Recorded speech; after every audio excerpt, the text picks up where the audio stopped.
যাদের ফোন সিম আমরা ব্যবহার করি তারা বিভিন্ন ধরনের এমবি বিভিন্নভাবে কেটে নেয়। এই অভিযোগগুলো আপনি জানেন।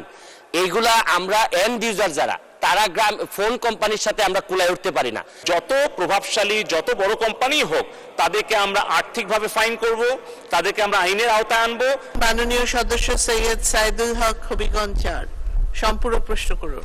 মাননীয় স্পিকার, মাননীয় মন্ত্রীর কাছে আমার একটি প্রশ্ন হচ্ছে কি যে আমরা ডিজিটাল বাংলাদেশে অনেক দূরে গিয়েছি। আমরা ইন্টারনেট স্পিডে আপনারা 142টি দেশের মধ্যে গত বছর 126তম ছিলাম। এরপরে আমরা আরো ডেভেলপ করে 111তে সম্ভবত আসছি। তো এই স্পিড আমাদের ইন্টারনেটের জন্য সবচেয়ে বেশি প্রয়োজন।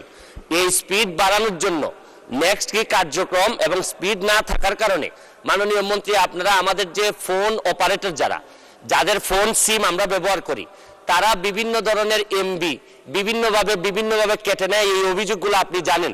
এইগুলা আমরা এন্ড ইউজার যারা তারা ফোন কোম্পানির সাথে আমরা কুলায় উঠতে পারি না। আপনি জানেন যে এই ধরনের কোনো প্রতারণা হইলে আমরা জিডিও করতে পারি না। এই ব্যাপারে আমরা আপনাদের সরকার থেকে আমাদেরকে প্রোটেকশন দেওয়ার জন্য আপনাদের কোনো এক্সপার্ট প্যানেল আছে কিনা এটা একটু জানতে চাই মাননীয় মন্ত্রী। ধন্যবাদ। ধন্যবাদ মাননীয় সদস্য। মাননীয় মন্ত্রী। ধন্যবাদ মাননীয় স্পিকার।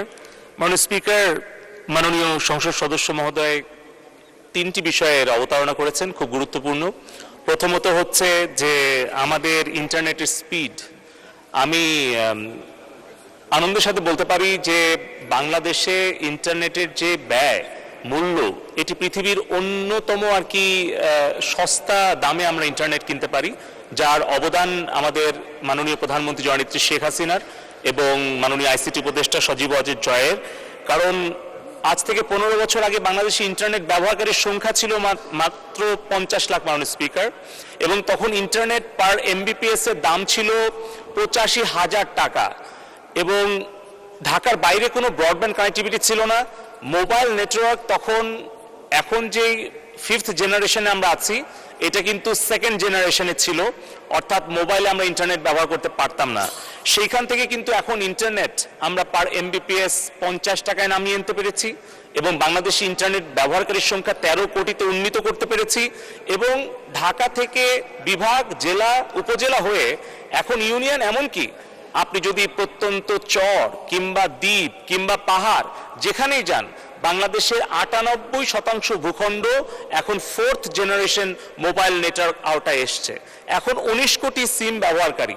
কিন্তু এই যে মোবাইল ফোনের যে বিপ্লব, ইন্টারনেট ব্যবহারের যে বিপ্লব, এটি কিন্তু সম্ভব হয়েছে মাননীয় প্রধানমন্ত্রী জননেত্রী শেখ হাসিনার দূরদর্শী নেতৃত্বের ফলে।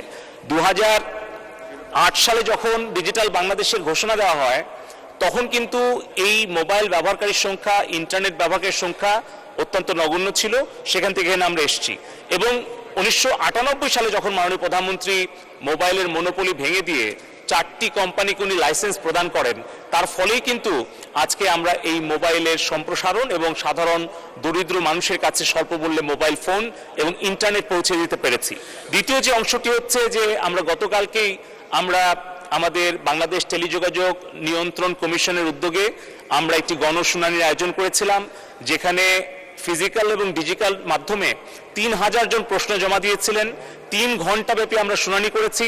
সেখানে আমরা এই মোবাইল নেটওয়ার্ক অপারেটরদেরকে, ইন্টারনেট সার্ভিস প্রোভাইডারদেরকে আমরা কিন্তু জবাবদিহিতার কাতারে এনেছি, সরাসরি গ্রাহকদের প্রশ্নের সম্মুখীন করেছি এবং আমরা সমাধানের পথও দিয়েছি।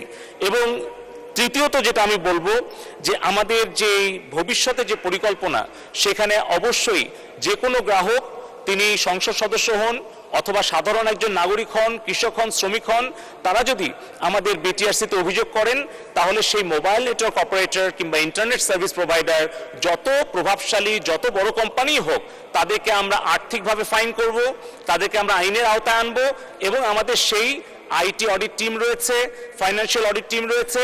আমরা সেই জবাবদিহিতা নিশ্চিত করছি বলেই আমাদের বিটিআরসি থেকে কিন্তু 73,000 কোটি টাকা আমরা আমাদের রাজস্ব খাতে জমা দিতে পেরেছি। ধন্যবাদ মাননীয় স্পিকার। ধন্যবাদ মাননীয় মন্ত্রী।